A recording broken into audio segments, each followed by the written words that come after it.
Breakfast. Can you pick me up from school today? I said the next morning, smearing some cream cheese on my bagel. Mom was making August's lunch, American cheese on whole wheat bread, soft enough for Augie to eat, while August sat eating oatmeal at the table. Dad was getting ready to go to work. Now that I was in high school, the new school getting the new now that I was in high school, the new school routine was going to be that Dad and I would take the subway together in the morning, which meant his having to leave 15 minutes earlier than usual. Then I'd get off at my stop and he'd keep going. And Mom was going to pick me up after school in the car. I was going to call Miranda's mother to see if she could drive you home again, Mom answered.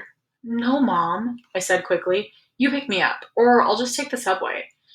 You know I don't want you to take the subway by yourself yet, she answered. Mom, I'm 15. Everybody my age takes the subway by themselves. She can take the subway home, said Dad from the other room, adjusting his tie as he stepped into the kitchen.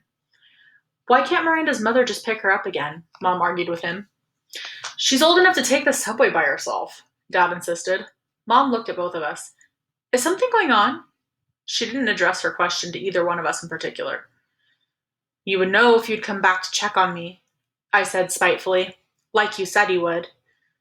Oh, God, Via, said Mom, remembering now how she had completely ditched me last night. She put down the knife she was using to cut Augie's grapes in half, still a choking hazard for him because of the size of his palate. I am so sorry. I fell asleep in Augie's room. By the time I woke up, I know. I nodded indifferently. Mom came over, put her hands on my cheek, and lifted my face to look at her. I'm really, really sorry, she whispered. I could tell she was. It's okay, I said. Via. Mom, it's fine. This time I meant it. She looked so genuinely sorry, I just wanted to let her off the hook. She kissed and hugged me, then returned to the grapes. So, is something going on with Miranda? She asked. Just that she's acting like a complete jerk, I said. Miranda's not a jerk, Augie chimed in quickly. She can be, I yelled. Believe me. Okay then, I'll pick you up, no problem, Mum said decisively, sweeping the half grapes into a snack bag with the side of her knife. That was the plan all along anyway. I'll pick Augie up from school in the car, and then we'll pick you up. We'll probably get there about 3:45. No, I said firmly, before she'd even finished. Isabel, she can take the subway, said Dad impatiently. She's a big girl now. She's ready. She's reading War and Peace, for crying out loud. What does War and Peace have to do with anything? Answered Mom, clearly annoyed. It means you don't have to pick her up in the car like she's a little girl, he said sternly. Via, are you ready? Get your bag and let's go. I'm ready, I said, pulling on my backpack. Bye, Mom. Bye, Augie. I kissed them both quickly and headed toward the door. Do you even have a Metro card? Mom said after me.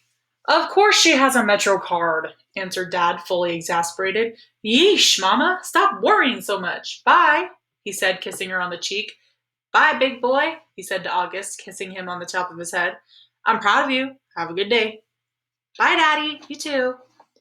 Dad and I jogged down the stoop stairs and headed down the block. Call me after school before you get on the subway, Mom yelled at me from the window. I didn't even turn around but waved my hand at her so she'd know I heard her. Dad did turn around, walking backwards for a few steps. War and Peace, Isabel, he called out, smiling as he pointed at me. War and Peace. Genetics 101. Both sides of Dad's family were Jews from Russia and Poland. Papa's grandparents fled the pogroms and ended up in NYC at the turn of the century. Tata's parents fled the Nazis and ended up in Argentina in the 40s. Papa and Tata met at a dance on the Lower East Side while she was in town visiting a cousin. They got married, moved to Bayside, and had Dad and Uncle Ben. Mom's side of the family is from Brazil. Except for her mother, my beautiful grands, and her dad, Augusto, who died before I was born, the rest of Mom's family, all her glamorous aunts, uncles, and cousins, still live in Alto Leblon, a ritzy suburb south of Rio. Grands and Augusto moved to Boston in the early 60s and had Mom and Aunt Kate, who's married to Uncle Porter. So all of all of Isabel's family basically lives in Brazil still, except for her and her sister and her brother. Mom and Dad met at Brown University and have been together ever since. Isabel and Nate, like two peas in a pod. They moved to New York right after college, had me a few years later, then moved to a brick townhouse in North River Heights, the hippie stroller capital of Upper Manhattan, when I was about a year old. Not one person in the exotic mix of my family gene pool has ever shown any obvious signs of having what August has. I've poured I've pored over grainy sepia pictures of long dead relatives in babushkas, black and white snapshots of distant cousins in crisp white linen suits, soldiers in uniform, ladies with beehive hairdos, Polaroids of bell bottomed teenagers and long haired hippies, and not once have I been able to detect even the slightest trace of August's face in their faces. Not one. But after August was born, my parents underwent genetic counseling. They were told that August had what seemed to be a previously unknown type of mandibulofacial dysostosis caused by an autosomal recessive mutation in the TCOF1 gene, which is located on chromosome 5, complicated by a hemifacial microsomia characteristic of OAV spectrum. Sometimes these mutations occur during pregnancy. Sometimes they're inherited from one parent carrying the dominant gene. Sometimes they're caused by the interaction of many genes, possibly in combination with environmental factors. This is called multifactorial inheritance.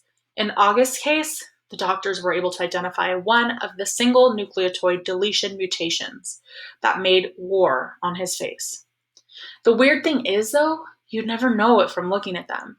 Both my parents carry that mutant gene, and I carry it too.